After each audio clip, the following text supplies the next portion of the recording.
Muy buenos días, apreciados amigos y hermanos. Hoy es jueves 6 de mayo y estamos listos para estudiar la palabra de Dios con cada uno de ustedes. Qué maravilla que el Señor nos regala una nueva mañana, una nueva oportunidad para poder acercarnos a Él, estudiar la palabra, aprender. Es un gran privilegio que tenemos de parte de nuestro Dios. Así que vamos a estudiar. Con ustedes, Stephanie Franco y Eric Colón. Bienvenidos.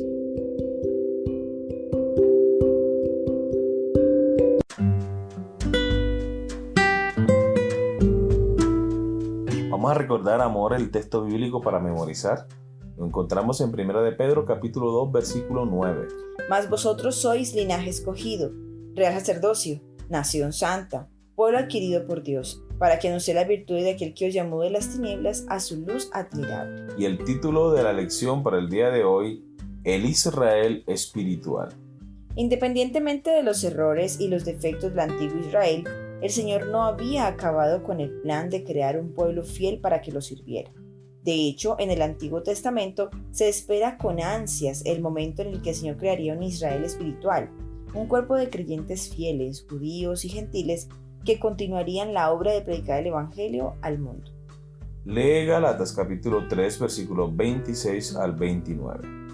Pues todos sois hijos de Dios por la fe en Cristo Jesús, porque todos los que habéis sido bautizados en Cristo, de Cristo estáis revestidos.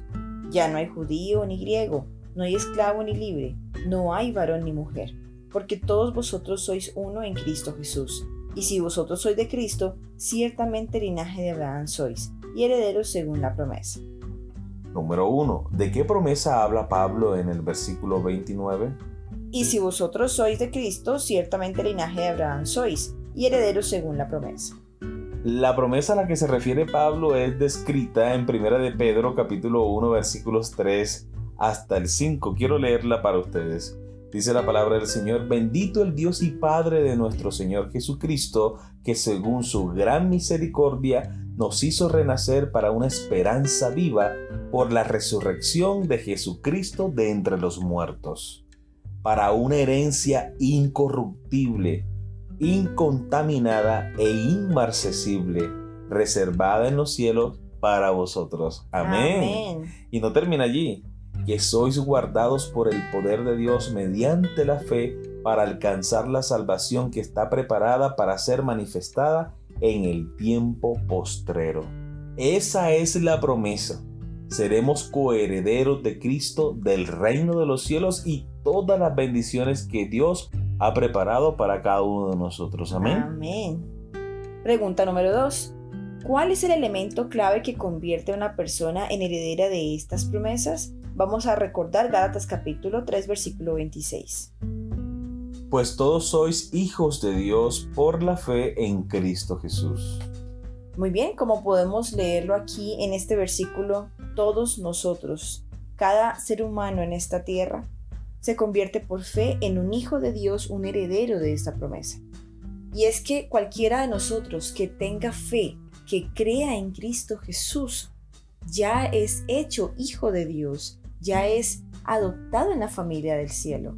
Pero eso sí, debemos tener fe, porque sin fe es imposible agradar a Dios. Así es. Entonces, cuando nosotros no creemos, cuando nosotros simplemente no tenemos fe en Jesucristo, pues no podemos recibir ese regalo maravilloso de una promesa, de una vida eterna, de una vida con Cristo Jesús. Como lo dice en Efesios capítulo 2, versículos 8 al 9, porque por gracia sois salvos por medio de la fe, y esto no de vosotros, pues es don de Dios, no por obras para que nadie se gloríe. No es por lo que haga una persona, no es por lo que la persona tenga la habilidad de mostrar o desarrollar. Es por fe. Obviamente las obras, como lo hemos dicho antes, ya son una muestra de que hemos creído, una muestra de que realmente obedecemos a nuestro Dios, que realmente le seguimos, porque nosotros mismos adoptamos una vida como la de Cristo Jesús. Muy bien, llegamos a la pregunta número 3. ¿Por qué Pablo acaba con las distinciones de género, nacionalidad y estatus social? Versículo 28. Ya no hay judío ni griego, no hay esclavo ni libre, no hay varón ni mujer, porque todos vosotros sois uno en Cristo Jesús. Pablo acaba con la distinción entre judío y griego porque ahora el pacto de Dios es con todo aquel que cree. Amén. Dios había escogido al pueblo judío para que fuera su especial tesoro. Pero cuando el pueblo judío rechaza a su Salvador, al Mesías, al Hijo de Dios, ahora ellos pierden el privilegio de ser ese pueblo escogido por Dios, y cada uno de nosotros que ha puesto su fe, que cree en las promesas de Cristo Jesús, que le hemos aceptado como nuestro Salvador personal, venimos a ser parte de ese pueblo espiritual, descendientes de Abraham cada uno de nosotros. Ahora el pacto ya no es exclusivamente para el pueblo de Israel, ahora el pacto lo celebra Dios con cada uno de nosotros. Amén. Pregunta número 4. ¿Qué significa ser uno en Cristo? Versículo 27. Porque todos los que habéis sido bautizados en Cristo, de Cristo estáis revestidos.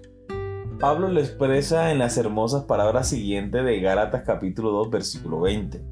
Con Cristo estoy juntamente crucificado, y ya no vivo yo, mas vive Cristo en mí, y lo que ahora vivo en la carne, lo vivo en la fe del Hijo de Dios, el cual me amó y se entregó a sí mismo por mí.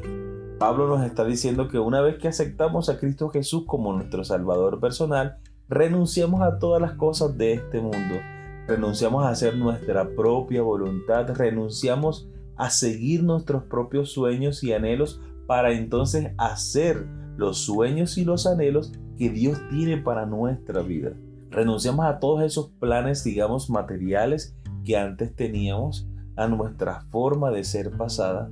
Nos dejamos moldear por el Espíritu Santo y entonces empezamos a hacer la voluntad de Dios, las buenas obras que Dios ha preparado para nosotros de antemano para que anduviésemos en ellas. Amén. Amor, también encontramos Efesios capítulo 2 versículos 12 y 13. En aquel tiempo estabais sin Cristo, alejados de la ciudadanía de Israel y alejados a los pactos de la promesa, sin esperanza y sin Dios en el mundo. Pero ahora en Cristo Jesús vosotros, que en otro tiempo estabais lejos, habéis sido hechos cercanos por la sangre de Cristo. ¡Qué maravillosa promesa! Definitivamente podemos estar seguros que Cristo ya lo hizo todo. Simplemente ahora debemos ¿qué hacer? Creer. Es todo lo que debemos hacer ahora. Es. Poner nuestra confianza en Dios, esperar en sus promesas y abrazar la promesa de la segunda venida de Cristo como una promesa bienaventurada. Amén.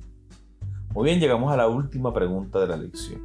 La pregunta número 5. Lee Romanos capítulo 4, versículos 16 y 17.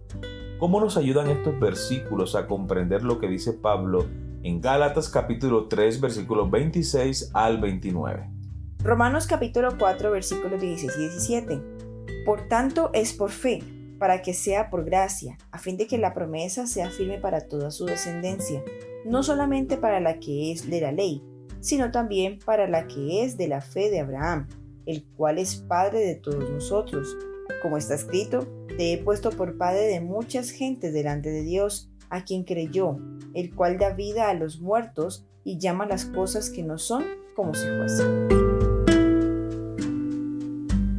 Como hijo de Abraham, Cristo llegó a ser, en un sentido especial, heredero de las promesas del pacto. Mediante el bautismo recibimos consanguinidad con Cristo y por medio de él adquirimos el derecho a participar en las promesas hechas a Abraham. Por lo tanto, todo lo que Dios prometió a Abraham se encuentra en Cristo y las promesas llegan a ser nuestra no por nacionalidad, raza o género, sino por la gracia que Dios nos concede mediante la fe. La dádiva prometida a Abraham y a su simiente incluía no solo la tierra de Canaán, sino toda la tierra. Así dice el apóstol, no por la ley fue dada a Abraham o a su descendencia la promesa de que sería heredero del mundo, sino por la justicia de la fe, como lo encontramos en Romanos capítulo 4, versículo 13. Y la Biblia enseña claramente que las promesas hechas a Abraham han de ser cumplidas a través de Cristo. Los creyentes llegan a ser herederos según la promesa, herederos de la herencia incorruptible, incontaminada e inmarcesible, herederos de la tierra libre de la maldición del pecado. Patriarcas y Profetas, página 147. Esta promesa se cumplirá literalmente cuando los santos vivan en la tierra nueva por los siglos de los siglos con Cristo. Amén. ¿Cuántos dicen amén, hermanos? Amén. Amén. Gloria sea el nombre de nuestro Dios. Esta es la promesa, esta es la herencia que Dios tiene reservada para nosotros. desde antes de la fundación del mundo.